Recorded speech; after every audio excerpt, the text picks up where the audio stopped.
கஷ்டப்படாதையா, அதுக்காக படிப்பு வரலாம் கஷ்டப்படாதையா. படிக்காதவன் நிறைய சாதிச்சிருக்கான் அந்த நாட்டில். ஐயா ஐயா தூண்டி முள் கண்டுபிடிச்சவன் கல்லூரியில பொறியியல் படிக்கல ஐயா. கலப்பை கண்டுபிடிச்ச விஞ்ஞானி இல்லை, கல்லூரி போலையா, நான் விஞ்ஞானி அவன். கோடாரி மண்வெட்டி கண்டுபிடிச்சவனை விட விஞ்ஞானி இங்க ஒருத்தனும் இல்லையா. நீ எதை பத்தியும் கவலைப்படாதையா. என்ன படிச்சவன் ஜெயிச்சிருக்கான், படிக்காதவன் தான் மிகப்பெரிய வெற்றி அடைந்திருக்கிறார்கள். சச்சின் தெண்டுல்கர் படித்தாரா, காமராஜர் படித்தாரா, மார்க் ஜூக்கர்பர்க் படித்தாரா, அவரால் பில் கேட்ஸ் படிச்சாரா, அவர் படிச்சாரா, ஆயா படிச்சுதா அப்படிலாம் கேட்கிறோம். அதுக்கப்புறம் ஒரு 10 பேர் சொல்லுங்க. படிக்காமல் ஜெயித்தவர்கள் 10 பேர் சொல்லிட்டீங்கல்ல, 11ஆவது ஒரு ஆளை சொல்லுங்க. எவனும் கிடையாது. படிக்காம ஜெயிச்சவன் 10 பேரை நீங்க சொல்லுவீங்கன்னா, படிச்சு ஜெயிச்ச 10 லட்சம் பேரை நான் சொல்லுவேன். படிப்பு ரொம்ப முக்கியம்.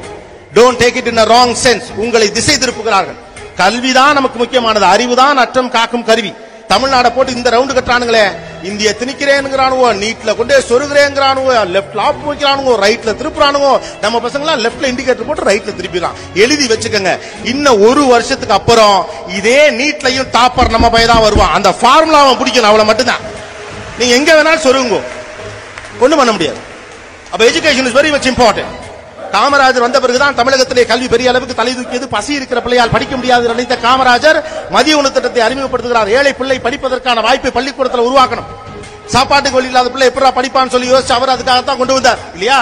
மதிய உணவு திட்டம் வந்த பிறகுதான் நம்முடைய தாத்தாக்கள் காலத்திலிருந்து அப்பாக்கள் காலத்திலிருந்து பெரிய வாரியாக படிக்க போனாங்க. கடைக்கு வேலை போனவங்க இருந்து தொடங்கி சின்ன சின்ன களப்படுங்கிற வேலைக்கெல்லாம் போனவங்க எல்லாரும் பள்ளிக்கூடத்துக்கு போனது காமராஜர் கொண்டு வந்த திட்டம் தான். காமராஜர் படிக்காதவர் இல்லையா. நம்ம ஃபர்ஸ்ட் படிக்காம ஜெயிச்சவங்கள ஃபர்ஸ்ட் லிஸ்ட்ல வைக்கிற ஆளு காமராஜர் தானே. ஆனா அந்த காமராஜர் படிக்காதவர் தானே. படிக்காதவரையும் படிப்புக்கு இம்பார்ட்டன்ஸ் கொடுத்தார். யோசிச்சு பாருங்க. படிக்காத ஒரு மனுஷன் தான் தமிழ்நாட்டுடைய முதலமைச்சர் ஆன பிறகு பிள்ளைகளுக்கு படிக்கணுங்கிறதுக்காக சாப்பாடு கொண்டு வான முதல்ல கொண்டு வந்தார். அதுக்கப்புறம் இந்த சத்து உணவு திட்டம் அடுத்தடுத்து கண்டுபிடிச்சாங்க. ஏன் படிக்காத ஒருவர் ஏன் படிக்க வேண்டும் என்று பிள்ளைகளுக்கு எல்லாம் ஆசைப்பட்டார். படிக்காத என்னாலே இவ்வளவு செய்ய முடியும்னா என் பிள்ளைங்க எல்லாம் படிச்சா என்னெல்லாம் செய்வாங்கன்னு அவர் கண்ட கனவுதான் இன்னைக்கு முன்னால உட்கார்ந்துருக்க இத்தனை 1000 பேரும். இவ்வளவு பேரும் அதான். நீங்க போய் சொல்லுங்க, அந்த தம்பி கோவப்பட்டால வடநாட்டுல வரவங்க தமிழ்ல பேசணும்னு சொல்லிட்டு போய் வடநாட்டுல கேட்டு பாருங்க. வறுமை இருந்தா பிள்ளைய வேலைக்கு கூட்டிட்டு போயிருவான், வறுமை இருந்தா செங்கச்சோலை கூட்டிட்டு போயிருவான், வறுமை இருந்தா ஆணி அடிக்கிறது கூட்டு போயிருவான். உசுரே போனாலும் பிள்ளைய படிக்க வைக்க நினைக்கக்கூடிய அப்பனாத்தா இருக்கிற ஸ்டேட் இதான். ஏன்? why the final destination for parents here is education. குண்டுமணி தங்கமாவது கழுத்துல போட்டுக்கணுங்கிற பண்பாட்டு பின்னணியில இருந்து வந்திருந்தாலும் கூட பிள்ளைக்கு ஸ்கூல் ஃபீஸ் கட்டணுங்கிறதுக்கான மஞ்ச கைத்த மட்டும் கழுத்துல போட்டுக்கிற அந்த குண்டுமணி தங்கத்தை அடமான வச்சு பிள்ளைக்கு ஸ்கூல் ஃபீஸ் கட்டுற அம்மா இருக்கிற ஊர் இந்த ஊர். The purpose of education is bigger here. It is not an easy job. You guys can't take these things easy.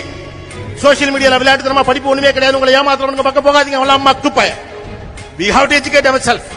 அறிவு என்பதுதான் அற்றம் காக்கும் கருவி. அது மார்க் சம்பந்தப்பட்டது மட்டுமில்ல, படிப்பு தான் இங்க சமூக நீதியை சொல்லி கொடுத்திருக்கு. இதே தெருல போங்க, யாராவது ஒருத்தன் பொண்டாட்டி ரோட்ல வச்சு அடிச்சானா விட்டுட்டு போயிருவீங்களா? ஏன் பொண்டாட்டி சொன்னாலும் தூக்கி போட்டு தான் மதிப்பா. அது அப்புறம் பொம்பளை மேல கையை வைக்கிறேன். எது கொடுத்துச்சு இந்த அறிவு? சமூக நீதி கொடுத்துச்சு, கல்வி கொடுத்துச்சு, பெரியார் கொடுத்தார்.